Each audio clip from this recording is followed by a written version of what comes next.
Once upon a time, in a world hidden deep within an ancient forest, there lived a boy named Elan. He was frail, weak, and barely strong enough to carry firewood. His village treated him as a burden, and even his own shadow seemed to pity him. Every day, Elan would wander to the edges of the forest, where the air was thick with magic, and the whispers of an old legend echoed among the trees.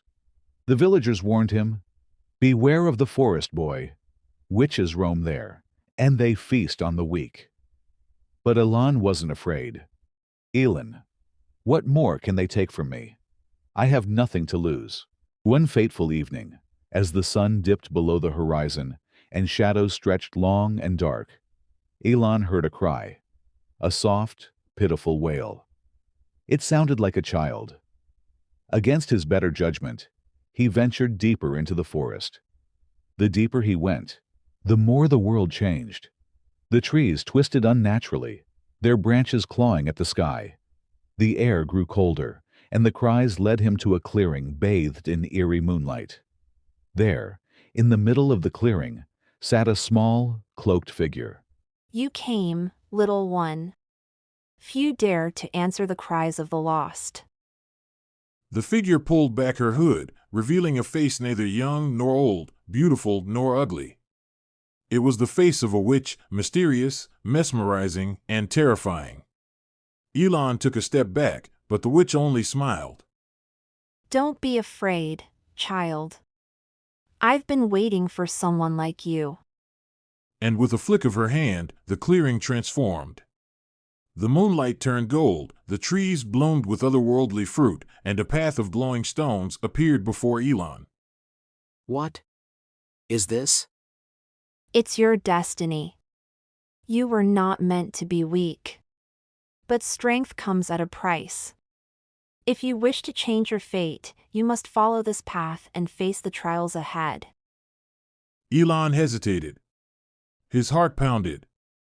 But deep inside, a spark ignited, a hunger for something more, something greater than the life he had known. He stepped onto the glowing path. The trials were brutal.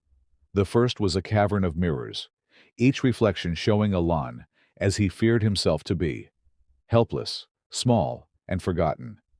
He had to shatter those mirrors with nothing but his bare hands, each shard cutting him, each strike tearing at his doubts. The second trial was a river of fire, where every step burned. But with each searing pain, Elan's resolve grew. He was learning that strength wasn't in his body, it was in his spirit. The final trial brought him face to face with a shadowy figure, a darker, crueler version of himself. But Elan fought. Not with fists, but with the strength of his heart. He remembered the village that scorned him, the life that broke him, and the witch who believed in him. He roared, and the shadow vanished.